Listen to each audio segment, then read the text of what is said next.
Coming up this week on The Week in Business, AFEX Code Cash Crop 4.0 holds at the Landmark Event Center, Lagos.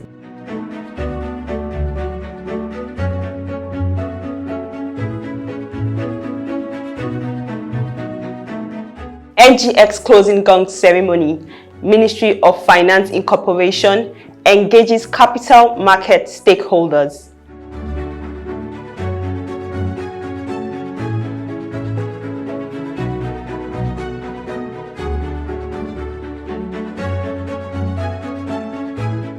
FBN Holdings PLC holds 11th Annual General Meeting virtually on Tuesday, 15th of August 2023.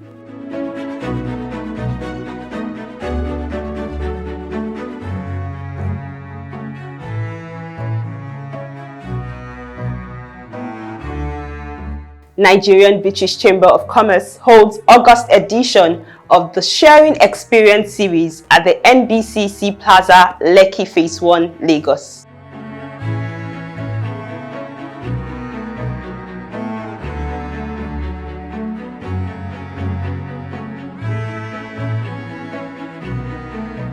The Association of Corporate Affairs Managers of Banks holds second National Stakeholders Conference at the Bankers House, CIBN, Victoria Island, Lagos.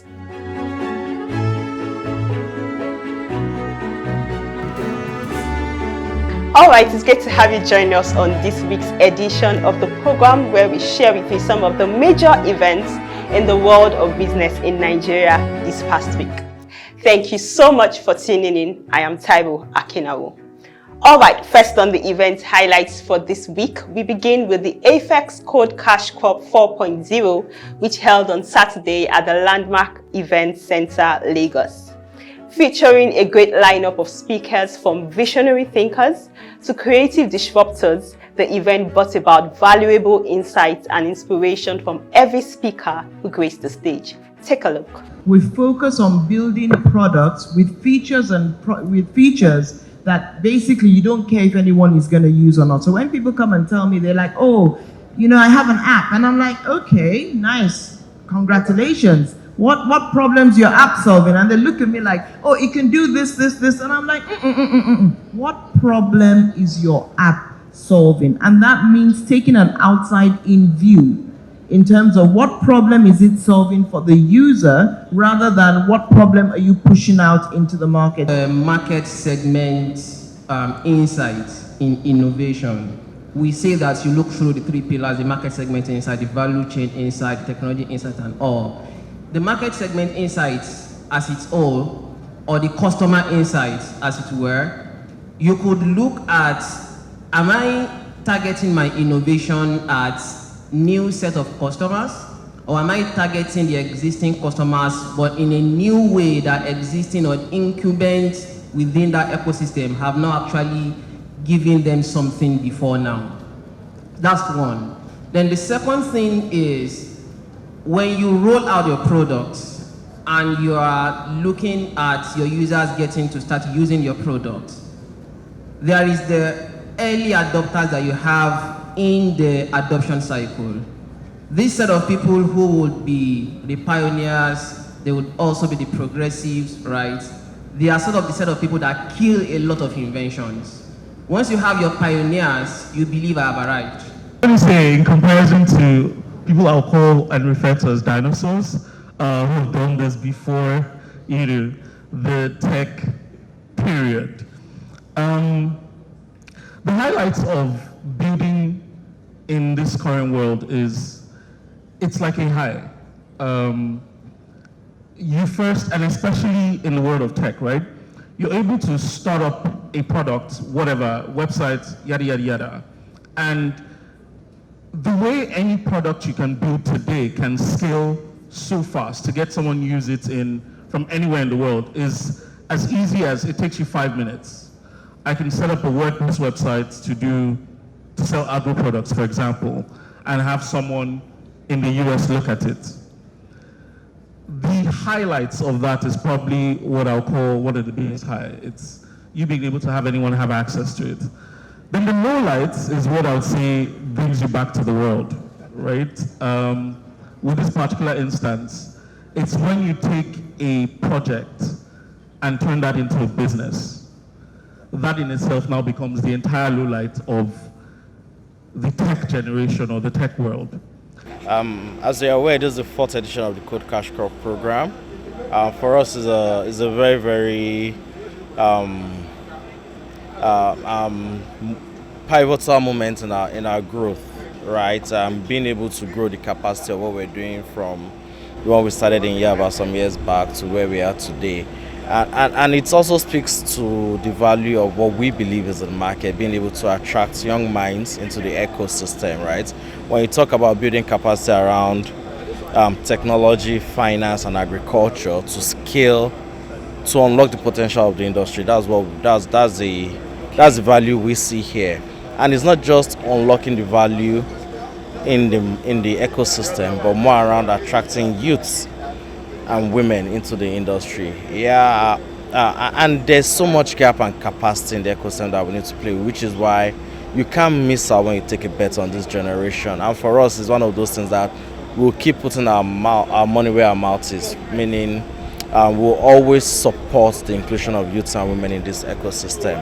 And the other thing for us, which is why this is very, very pivotal, is it's not a short-term play for us, right? It's one thing we've committed to do as a business. I don't want to call it a CSR, but it's a way for us to actually show that there's value in this ecosystem and provide the avenue, the platform where people could come in with innovative solutions, ideas that we could support in our own little way. Whichever we're either leveraging on our platform or being given the leeway to be able to fly and do what is required. Numbers shows that in the next couple of years, Africa will be the food basket of the world. But right now, we're not even food secured enough as a continent. And the question we need to keep asking ourselves is, how do we get to where we need to be from where we are? And one of those key ways is to provide avenues like this for youths to play in the ecosystem, to unlock innovation, to provide financing, and then to be able to fuse the three together to unlock value for players. Well, we're just talking about market-led innovations as well as, the path to scale. And this is pertinent when we think about the challenges, especially in the agri-sector, which again has a large group of underserved populations, especially using digital technologies. So the challenge for us now is, how do we think around innovations that can be adopted and innovations that can scale? But then again, we also have this attitude around success and what success looks like. So I think for me, one of the things we need to do more is have a wider pool of innovations that come to the fore and to stages like this and to fora like this. And also, how do we start to celebrate failure? Because normally, culturally, we're not good at celebrating failure. Failure is almost like a taboo. So how do we begin to celebrate failure? How do we begin to tell stories around African companies, Nigerian companies? Because a lot of the examples and stories that we hear about are the foreigners. So how do we begin to build that local, that content around what failure means in this context, and how do we overcome failure? Because you don't learn if you don't overcome have gone through something. So so it's really around all those things. So I'll stop with the words of my daughter taught me this verse. She says, rejection is redirection, and that's how we need to think around it. So how do we redirect our energies when we feel that we've been rejected or something or the other? So I think that this is a great initiative, but how do we get, again, more people through these processes, more people through, because think about it, this is Lagos. How do we do grassroots? How do we scale it across the 774 local governments? How do we scale it across Africa? So sorry, I'm also big on scale, because I think that when we do things, we need to do them and really ensure that we can change the narrative and really use these as tools to solve Africa's problems. Otherwise, we're just coming here to have a nice day, a talk shop, and we're not really solving Africa's problems. The event was indeed an interesting one, as you saw, with various speakers, a variety of panels, and the ideal venue to discover the newest developments in the industry and meet like-minded peers. We absolutely look forward to AFEX Code Cash Crop 5.0. Now let's go witness the NGX closing gong ceremony with the Ministry of Finance Incorporation engaging capital market stakeholders right here in Lagos at the Stock Exchange House, Lagos Island. This is a remarkable opportunity, we think. This opportunity for the capital markets in light of Mr. President's new agenda to also be able to support a lot of the work that you have to do. And I think one of the things that we hope you're leaving the interactions with us with today is that the markets really are ready to support you. We hope that it will be a collaborative sort of approach. We would help you, and we hope that we also would get support from you. The markets are at a very exciting time. You've seen that our markets, our local investors did really step up to the plate at the peak. A lot of the foreign capital that exited. And also we think that with a lot of the strengthening and enhancements that have been done, the markets really are ready to support many initiatives like yours. So thank you very much for both your personal and corporate interest in the markets and in developing our markets. And we really do look forward to working together further on that. Thank you very much. So what I'd like to ask is that you please take the gong. We will just pause for a few seconds. We will bring the market to a close, and then I'll yield the floor also to a few more remarks from some of the people on the podium.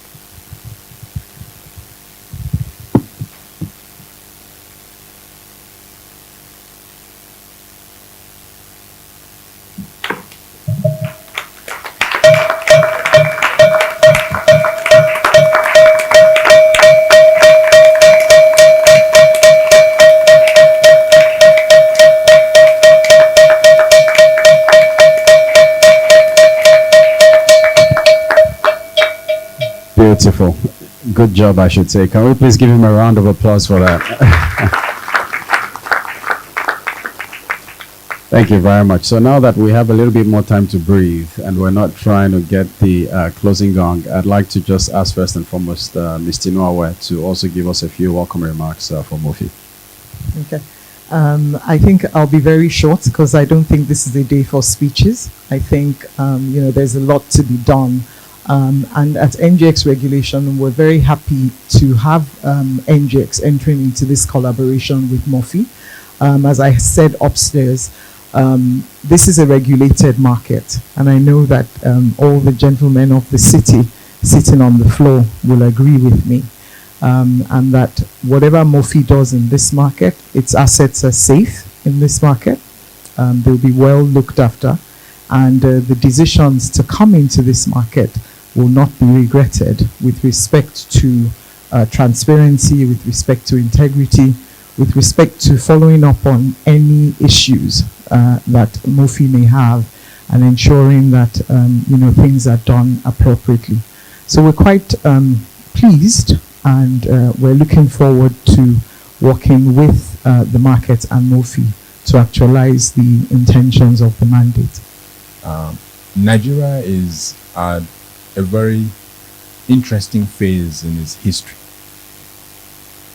We have clearly seen that there is the political will to make bold decisions that are market-oriented. Most of you who have been around know how much of a difficult conversation it was talking about the fact that we had multiple exchange rates that was distorting our economy and creating distortion in our economic architecture. We also had issues around the fuel subsidy that clearly, when you did projections, was heading us to untold destination, and a destination that we all know how it was going to end. But we have a leadership that was bold to take those decisions very, very quickly earlier on. We have a leadership that has clearly demonstrated right here in these states about the value of the capital market. You remember how Lagos State came into the capital market to raise money, one of the first states to trust the capital market as a platform to raise capital. And they did it, not once, not twice. And they set a trend when many other states have been following ever since. The leadership we have at the center was at the forefront of that revolution in terms of the marriage between the government, the private sector, but specifically the capital market. For he's a jolly good fellow, for he's a jolly good fellow, for he's a jolly good fellow.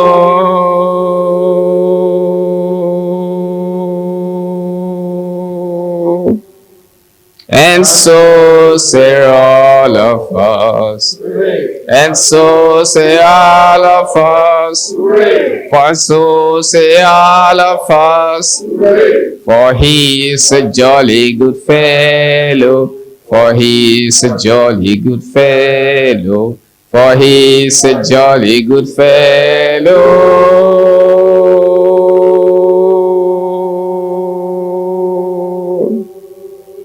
And so say all of us. Now to a major one, and that is the 11th Annual General Meeting of FBN Holdings PLC, which held virtually on Tuesday, the 15th of August 2023 at 10 a.m. At the AGM, shareholders gave their approval for a 50 copper final dividend and a capital raise of 150 billion naira. Additionally, Mr. Olufemi Otadola was elected as a non-executive director. We shall now go to the second item on the agenda, which is the declaration of dividend, and I hereby move that a dividend payment in the total sum of 17,947,646,398 naira, which translates to 50 kobo per 50 kobo ordinary share of the company, subject to withholding tax, the dividend payable on Wednesday, August 16, 2023, to members whose names appear in the register of members as at the close of business on August 8, 2023, B, and is hereby approved. Will the shareholder please second the motion? I, Matthew Akinlade, second that motion. Thank you, Mr. Akinlade. Motion. I now put the motion to the meeting. You have 30 seconds to vote, and please vote now. Thank you, Mr. Chairman. On the resolution to declare a dividend, we have 1,700 shareholders voting, out of which 1,707 voted in favor of the resolution, representing 99.82% of the shareholders attending and voting, and 3 shareholders voted against, representing 0.18% of the shareholders attending and voting. Thank you. I hereby declare the resolution declare a dividend 1,646,398 naira. 50 ordinary share of the company, August 16, 2023. The members whose names appear in the register of members at the close of business on August 8, 2023, is hereby carried. I have to report that since the last annual general meeting, some changes have taken place on the board of our company as follows. Appointment to the board. Subject to approval at this meeting, the board on August 16, 2022, appointed Mr. Oyewale Arigi as an executive director. Finance investment has been approved by the Central Bank of Nigeria. In addition, the board on July 2023 appointed Mr. Femi Otedola as an executive director, subject to the approval of the Central Bank of Nigeria. Their profiles are contained in the annual report. Please join me in welcoming them to the board. I look forward to working with them to deliver on the mandate and exceed expectations of our esteemed shareholders. Next up is the Nigerian British Chamber of Commerce Sharing Experience Series August edition, which held at the NBCC Plaza, Lekki Phase 1, Lagos. The Chief Executive Officer of SO&U, Mr. Udeme Ufot MFR, shared his achievements and insights to explore what persuaded him to establish his agency. In my primary school days, I could draw portraits as far back as in my primary one. I would draw portraits of my classmates and my teacher and sell for 3 pence. And that was good funding for my Panguguru at break time. So I could see that my talent could be commercialized, and then advertising offered a great vehicle for that. But in terms of a turning point, yes, I decided to go into advertising. But maybe the turning point is where one would say the big break came. I'd gone off to Calabar and started work in a small advertising agency. But it was clear to me, and I think for me, a lesson to be learned here is that at any point in our lives, we must constantly review. Where are we? Where am I headed? If I continue in this direction, what is the possible ultimate end game? You know, and where do I really want to be? And so having spent just over a year in this small agency in Calabar, it became clear to me, and as I said to my father then, in 5 years' time, I will become a non-entity. Because I'm not learning, I'm not growing, and this company I'm working for is not growing. And eventually I'll just maybe leave the industry. So I need to move to where the action is. And so the turning point in my life was when I decided that I needed to change where I was, move from Calabar to Lagos. And I think the key point to make here also that in my interview with my managing director there, Mr. Biodun Shobanjo, he said to me, and it's a point to be well remembered, in Calabar, you are a very big fish in a small pond. Come to Insights. We are going to offer you a mighty ocean to swim in and become a bigger fish. And that for me was the turning point. I took that decision, even at a cut to my salary, and the rest is history. It's quite a lot. This month, we have another one that is going to happen by next week. And so there is always something. In NBCC, the chamber never sleeps. And the programs committee, they're always churning out one bumper package after the other. So expect more. If you're here next week, you are definitely going to get involved in an activity that is even more rewarding than what you have today. The power of storytelling is about the need to come up with engaging narratives that make meaning, beyond making meaning to the consumers, that can resonate with them, that sometimes they can see themselves in those storylines. Narratives that don't only connect with the consumer, but they will take it on and in fact begin to give their own extensions of that storyline. It's about powerful, compelling stories that will change perceptions, that will change attitudes, and that will cause the consumer to take actions that the marketer wants them to take. It's narratives that will ensure that a cynic becomes a believer and a doubter becomes convinced that this brand is truly the brand for me, or that this action is truly the action I must take to make a difference. Thank you. The event sure held first-hand insights and information into the advertising world.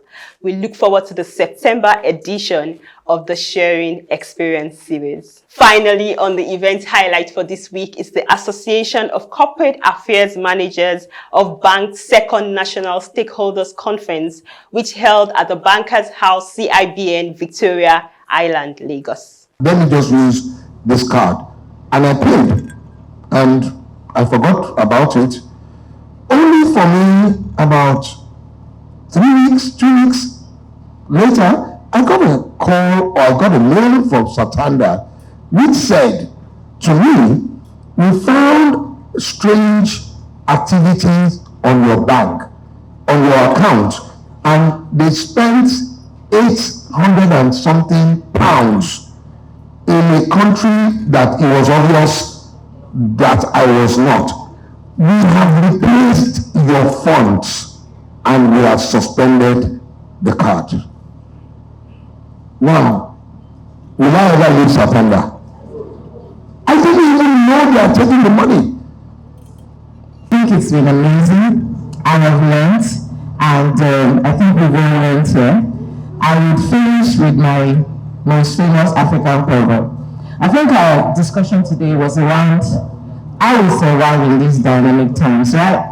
And dynamism is speaking to agility, is speaking to how we can make changes and move. And we've talked about line machine here today. Well, one, like I said, you need to know your customer. You need to know who that customer is. You need to know your market, and you need to know that person almost intimately, if I can use that quote and unquote. The truth of the matter is that a lot of the financial institutions are churning out what they think we, the customers, need, but they haven't taken cognizance of what we actually need, which was what brought up the question, which comes first, the teaser. Is it trust or profit? If it's trust, then you must go the extra mile to gain my trust. How do you gain my trust? By talking to me, not talking at me or talking down at me. You must speak with me and we must have a conversation. What does that conversation imply? It's a two-way thing.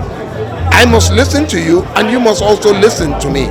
What we seem to have nowadays is that we're spending a lot of money talking to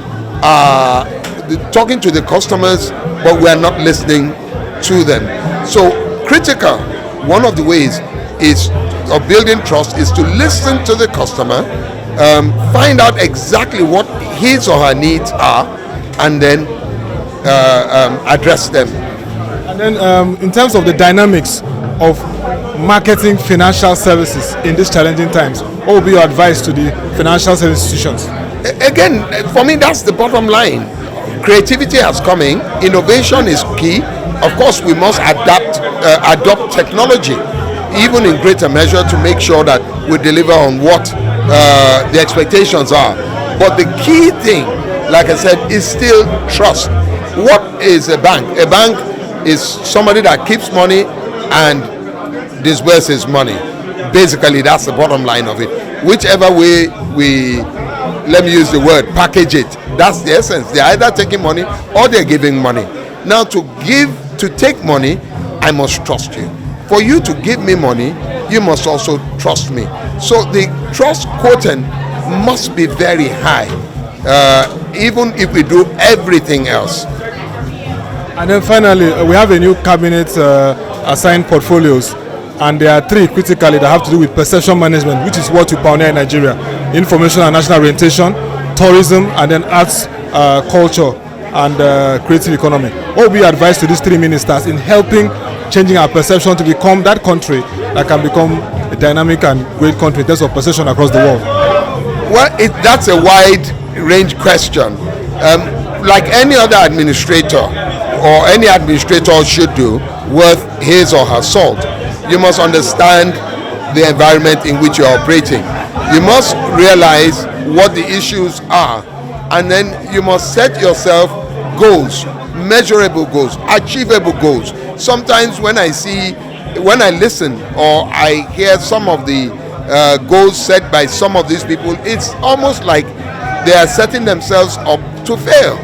So if each of those industries are critical, or each of the industry is critical, I hope I spoke that right, but the most important thing is that they must map out what they expect to do in the short term, in the medium term, and in the long term, realizing that they have only 4 years to achieve, and they're hoping to achieve it under a very difficult situation, the environment. That's what I would advise them. And that'll be all for the event highlights for the week. But before we go, let's quickly take a look at the events happening in the coming week. Don't forget to save the dates.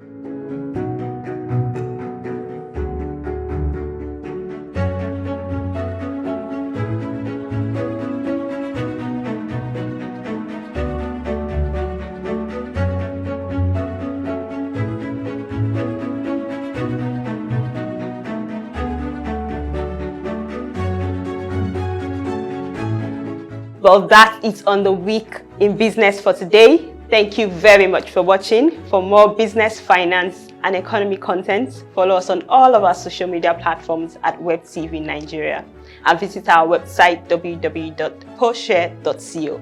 Thank you once again for watching. I am Taiwo Akinawo. Till next week, enjoy the rest of your weekend and have a fantastic week ahead.